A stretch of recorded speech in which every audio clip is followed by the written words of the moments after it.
I did send for thee, that Talbot's name might be in thee revived, when sapless age and weak, unable limbs, should bring thy father to his drooping chair. But, O malignant and ill-boding stars, first part of Henry VI. Duncan and his party had not proceeded very far in the direction of the Caird's Cove before they heard a shot, which was quickly followed by one or two others. "Some tamned villains among the road 'ere," said Duncan, "look sharp out, lads." The clash of swords was next heard, and Duncan and his myrmidons, hastening to the spot, found Butler and Sir George Staunton's servant in the hands of 4 ruffians. Sir George himself lay stretched on the ground, with his drawn sword in his hand. Duncan, who was as brave as a lion, instantly fired his pistol at the leader of the band, unsheathed his sword, cried out to his men, "Claymore!" and run his weapon through the body of the fellow whom he had previously wounded, who was no other than Donnachat na Duné himself. The other banditti were speedily overpowered, excepting one young lad, who made wonderful resistance for his years, and was at length secured with difficulty. Death of Sir George Staunton. Butler, so soon as he was liberated from the ruffians, ran to raise Sir George Staunton, but life had wholly left him. "A great misfortune," said Duncan. "I think it will be best that I go forward to intimate it to the coot lady. Tavy, my dear, you hae smelled powther for the first time this day. Take my sword and hack off Donach's head. Wilk will be good practice for you against the time you may wish to do the same kindness to a living gentleman, or hood. As your father does not approve, you may leave it alone, as he will be a greater object of satisfaction to Lady Staunton to see him entire, and I hope she will do me the credit to believe that I can avenge a gentleman's blood very speedily and well." Such was the observation of a man too much accustomed to the ancient state of manners in the Highlands, to look upon the issue of such a skirmish as anything worthy of wonder or emotion. We will not attempt to describe the very contrary effect which the unexpected disaster produced upon Lady Staunton, when the bloody corpse of her husband was brought to the house, where she expected to meet him alive and well. All was forgotten, but that he was the lover of her youth, and whatever were his faults to the world, that he had towards her exhibited only those that arose from the inequality of spirits and temper, incident to a situation of unparalleled difficulty. In the vivacity of her grief she gave way to all the natural irritability of her temper, shriek followed shriek, and swoon succeeded to swoon. It required all Jeannie's watchful affection to prevent her from making known, in these paroxysms of affliction, much which it was of the highest importance that she should keep secret. At length silence and exhaustion succeeded to frenzy, and Jeannie stole out to take counsel with her husband, and to exhort him to anticipate the captain's interference, by taking possession, in Lady Staunton's name, of the private papers of her deceased husband. To the utter astonishment of Butler, she now, for the first time, explained the relation betwixt herself and Lady Staunton, which authorized, nay, demanded, that he should prevent any stranger from being unnecessarily made acquainted with her family affairs. It was in such a crisis that Jeannie's active and undaunted habits of virtuous exertion were most conspicuous. While the captain's attention was still engaged by a prolonged refreshment, and a very tedious examination, in Gaelic and English, of all the prisoners, and every other witness of the fatal transaction, she had the body of her brother-in-law undressed and properly disposed. It then appeared, from the crucifix, the beads, and the shirt of hair which he wore next his person, that his sense of guilt had induced him to receive the dogmata of a religion, which pretends, by the maceration of the body, to expiate the crimes of the soul. In the packet of papers which the express had brought to Sir George Staunton from Edinburgh, and which Butler, authorized by his connection with the deceased, did not scruple to examine, he found new and astonishing intelligence, which gave him reason to thank God he had taken that measure. Ratcliffe, to whom all sorts of misdeeds and misdoers were familiar, instigated by the promised reward, soon found himself in a condition to trace the infant of these unhappy parents. The woman to whom Meg Murdoch's son had sold that most unfortunate child, had made it the companion of her wanderings and her beggary, until he was about 7 or 8 years old, when, as Ratcliffe learned from a companion of hers, then in the Correction House of Edinburgh, she sold him in her turn to Donnachat na Duné. This man, to whom no act of mischief was unknown, was occasionally an agent in a horrible trade then carried on betwixt Scotland and America, for supplying the plantations with servants, by means of kidnapping, as it was termed, both men and women, but especially children under age. Here Ratcliffe lost sight of the boy, but had no doubt but Donachadhu could give an account of him. The gentleman of the law, so often mentioned, dispatched therefore an express, with a letter to Sir George Staunton, and another covering a warrant for apprehension of Donacha, with instructions to the captain of Knockdunder to exert his utmost energy for that purpose. Possessed of this information, and with a mind agitated by the most gloomy apprehensions, Butler now joined the captain, and obtained from him with some difficulty a sight of the examinations. These, with a few questions to the elder of the prisoners, soon confirmed the most dreadful of Butler's anticipations. We give the heads of the information, without descending into minute details.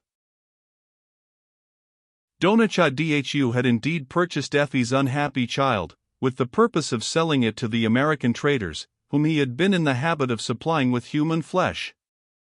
But no opportunity occurred for some time, and the boy, who was known by the name of the Whistler, made some impression on the heart and affections even of this rude savage, perhaps because he saw in him flashes of a spirit as fierce and vindictive as his own. When Donacha struck or threatened him, a very common occurrence, he did not answer with complaints and entreaties like other children, but with oaths and efforts at revenge. He had all the wild merit, too, by which Woggerwolf's arrow-bearing page won the hard heart of his master. Like a wild cub, reared at the ruffian's feet, he could say biting jests, bold ditties sing, and quaff his foaming bumper at the board, with all the mockery of a little man. Ethwold.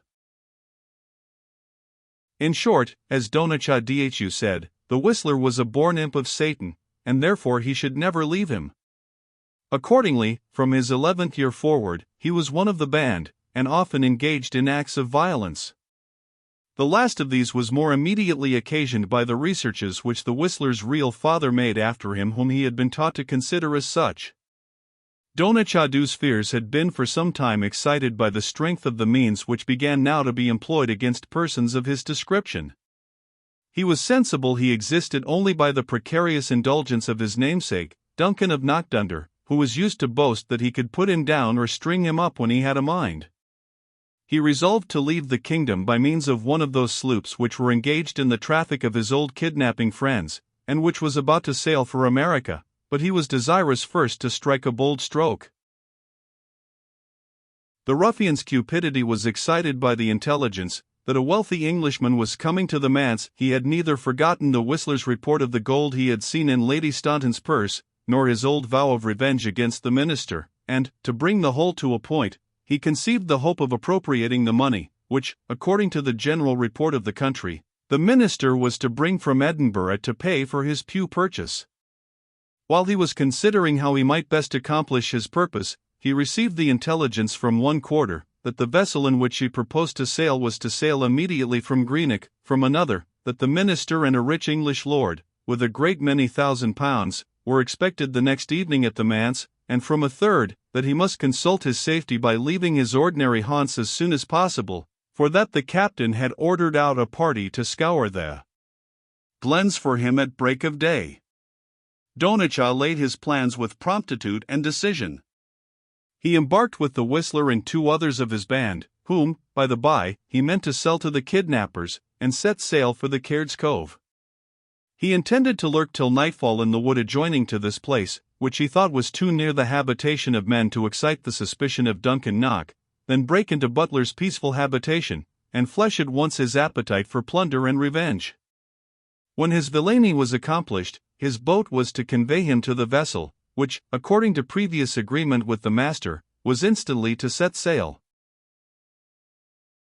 This desperate design would probably have succeeded, but for the ruffians being discovered in their lurking place by Sir George Staunton and Butler, in their accidental walk from the Caird's Cove towards the manse.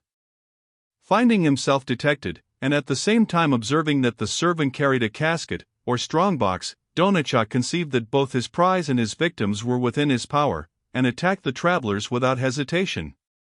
Shots were fired and swords drawn on both sides. Sir George Staunton offered the bravest resistance till he fell, as there was too much reason to believe, by the hand of a son, so long sought, and now at length so unhappily met.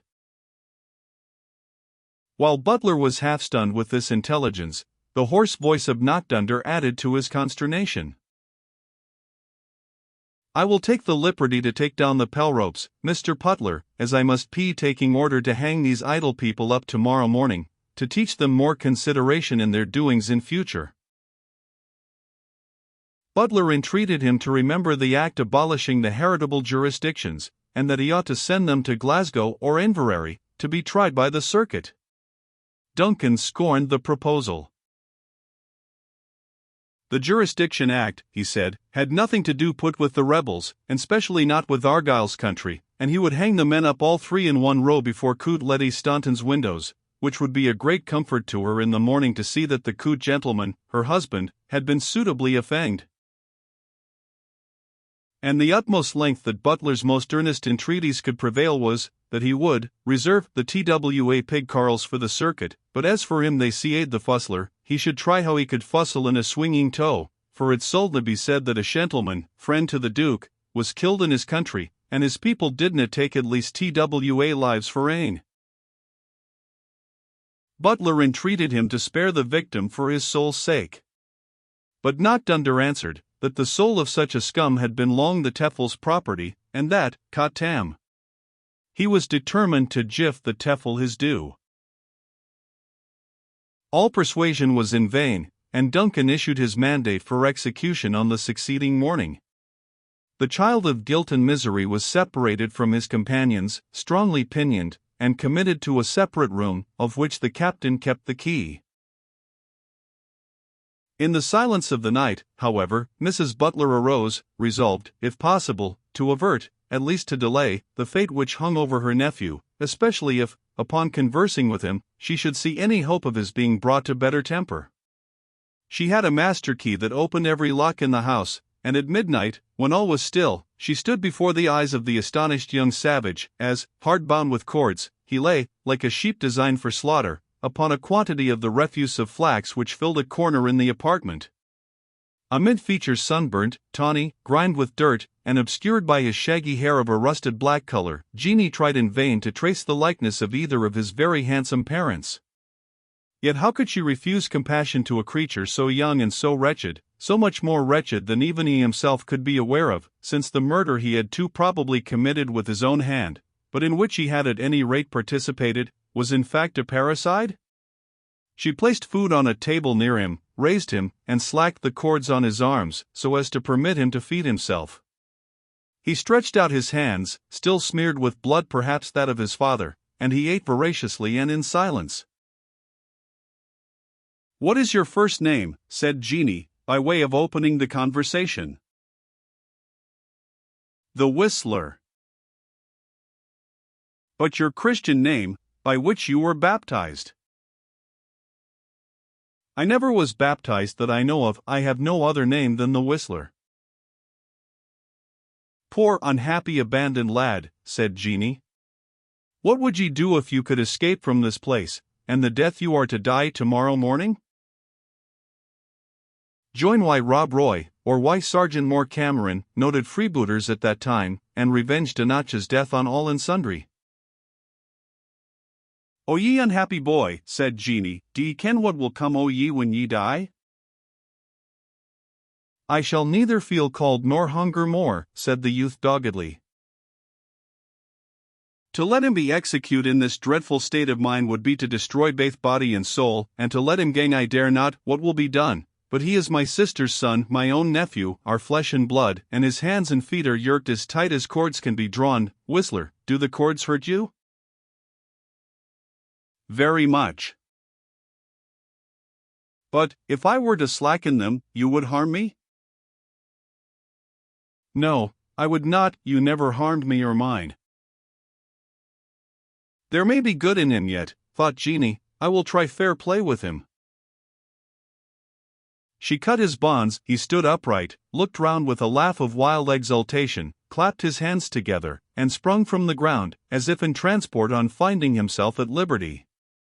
He looked so wild, that Jeanie trembled at what she had done.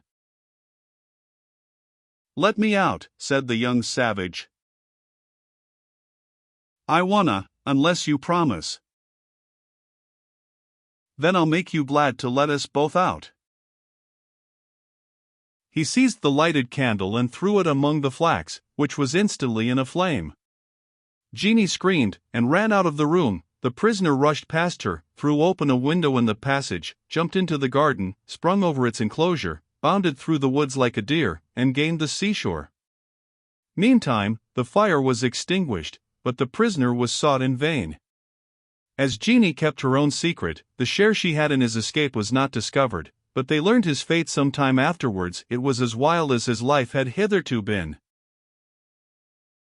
The anxious inquiries of Butler at length learned that the youth had gained the ship in which his master, Donnachadh, had designed to embark. But the avaricious shipmaster, inured by his evil trade to every species of treachery, and disappointed of the rich booty which Donnachadh had proposed to bring aboard, secured the person of the fugitive, and having transported him to America, sold him as a slave, or indented servant, to a Virginian planter, far up the country. When these tidings reached Butler, he sent over to America a sufficient sum to redeem the lad from slavery, with instructions that measures should be taken for improving his mind, restraining his evil propensities, and encouraging whatever good might appear in his character. But this aid came too late. The young man had headed a conspiracy in which his inhuman master was put to death, and had then fled to the next tribe of wild Indians. He was never more heard of, and it may therefore be presumed that he lived and died after the manner of that savage people, with whom his previous habits had well fitted him to associate. All hopes of the young man's reformation being now ended, Mr. and Mrs. Butler thought it could serve no purpose to explain to Lady Staunton a history so full of horror. She remained their guest more than a year, during the greater part of which period her grief was excessive. In the latter months, it assumed the appearance of listlessness and low spirits, which the monotony of her sister's quiet establishment afforded no means of dissipating. Effie, from her earliest youth, was never formed for a quiet low content. Far different from her sister, she required the dissipation of society to divert her sorrow, or enhance her joy. She left the seclusion of nocturnity with tears of sincere affection, and after heaping its inmates with all she could think of that might be valuable in their eyes. But she did leave it, and, when the anguish of the parting was over, her departure was a relief to both sisters. The family at the manse of Noctarlity, in their own quiet happiness, heard of the well-dowered and beautiful Lady Staunton resuming her place in the fashionable world. They learned it by more substantial proofs, for David received a commission, and as the military spirit of Bible Butler seemed to have revived in him, his good behavior qualified the envy of 500 young Highland cadets, come of good houses, who were astonished at the rapidity of his promotion. Reuben followed the law, and rose more slowly, yet surely.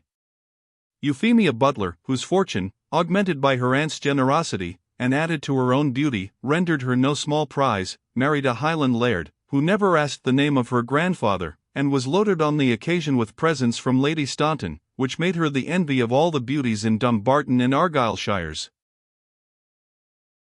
After blazing nearly 10 years in the fashionable world, and hiding, like many of her compeers, an aching heart with a gay demeanor, after declining repeated offers of the most respectable kind for a second matrimonial engagement, Lady Staunton betrayed the inward wound by retiring to the Continent, and taking up her abode in the convent where she had received her education. She never took the veil, but lived and died in severe seclusion, and in the practice of the Roman Catholic religion, in all its formal observances, vigils, and austerities. Jeanie had so much of her father's spirit as to sorrow bitterly for this apostasy, and Butler joined in her regret. Yet any religion, however imperfect, he said, was better than cold skepticism or the hurrying din of dissipation, which fills the ears of worldlings, until they care for none of these things. Meanwhile, happy in each other, in the prosperity of their family, and the love and honor of all who knew them, the simple pair lived beloved, and died lamented. Jeanie Dean's Cottage. Reader, this tale will not be told in vain, if it shall be found to illustrate the great truth, that guilt, though it may attain temporal splendor, can never confer real happiness, that the evil consequences of our crimes long survive their commission, and, like the ghosts of the murdered, forever haunt the steps of the malefactor, and that the paths of virtue, though seldom those of worldly greatness, are always those of pleasantness and peace. L'Envoi by Jedediah Cleishbotham. Thus concludeth the tale of the Heart of Mid-Lothian, which hath filled more pages than I opined. The Heart of Mid-Lothian is now no more, or rather it is transferred to the extreme side of the city, even as the Sieur Jean-Baptiste Poquelin hath it, in his pleasant comedy called Le Médecin Malgré Lui, where the simulated doctor wittily replieth to a charge, that he had placed the heart on the right side, instead of the left, cela était autrefois ainsi, mais nous avons changé tout cela. Of which witty speech if any reader shall demand the purport, I have only to respond, that I teach the French as well as the classical tongues, at the easy rate of 5 shillings per quarter, as my advertisements are periodically making known to the public.